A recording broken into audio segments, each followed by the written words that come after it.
Well, Edmund's been a bit. That took 9 months to get turned around and get back in the cage again. Was that good for you to have a little time off, or was it frustrating to not get right back in there? No, it was definitely good for me. I made a lot of improvements in my training, and I'm young, I'm improving, so that time for me was good, and I made a lot of adjustments, and yeah, I've just been getting better. Of course, I would have wanted to probably compete in.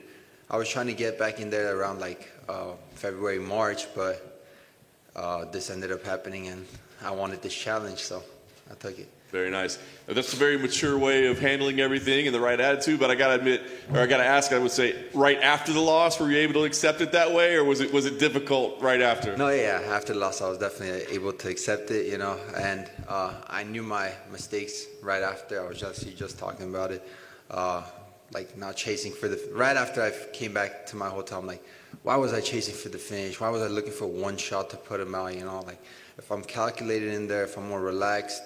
My precision is good, and I just need to connect on the guys, and eventually they'll fall. But as long as I'm relaxed in there, and my game will be a lot better, and then I won't get gassed out chasing for a finish, and I won't have an adrenaline dump.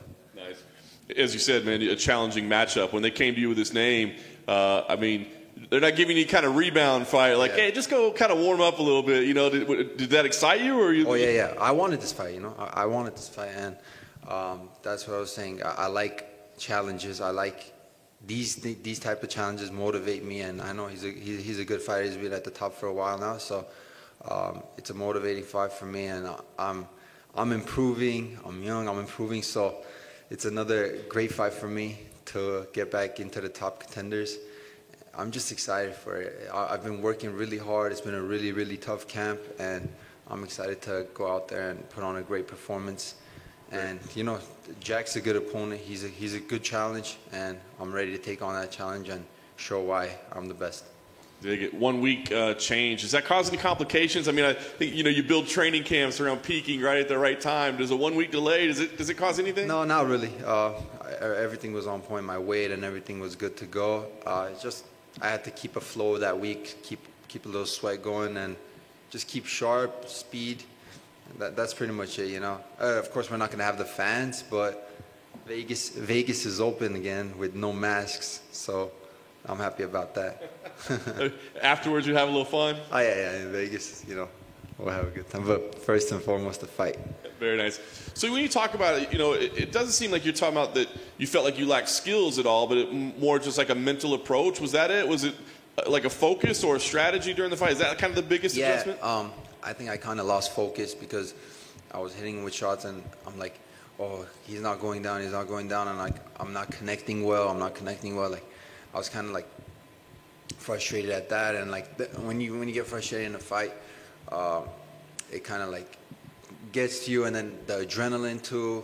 I had an adrenaline dump in there, so, and of course skill improvements too. I worked a lot on my wrestling, defense, jiu-jitsu work.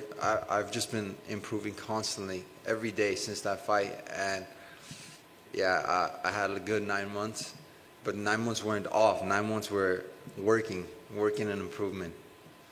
Is Derek a guy that you feel like you need to fight again at some point in your career? Does it stick in your head like that? Definitely, at some point in my career, I would love to run it back with him. He's having a good run right now. And good for him, but. In the future, for sure, we'll run it back. Yeah. When you look at Jack, are you expecting him to just want to grapple with you? Do you think he'll want to strike at all? If you look at it on paper, I think he would want to grapple me. But I'll be ready for anything, if he tries to mix it up with stand-up to grappling, if he tries to trick me that way, I'm ready for anything he tries to possess. Nice. You win here. It's a big win for you, right? So, do you feel – because I feel like you got this fast rise to the top and then a little bit of setback. But yeah. Are you wanting to just continue that fast rise, or do you think, hey, man, let me keep developing, slow step by step?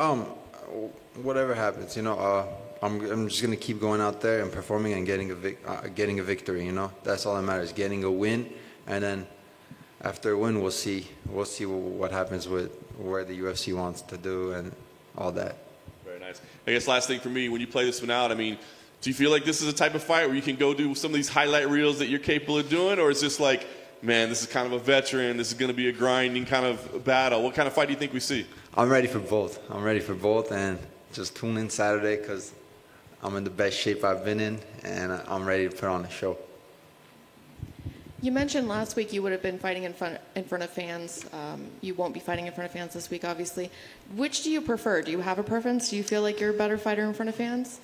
I wouldn't say it changes my fighting inside the octagon, but obviously I would love fans. You know, I love the energy when you're walking out with the fans and like the roar of the crowd. But at the end of the day, when the cage door locks, the fans don't make a difference for me because I kind of zone out the fans whenever I'm in the cage and I just hear like my coaches in corner.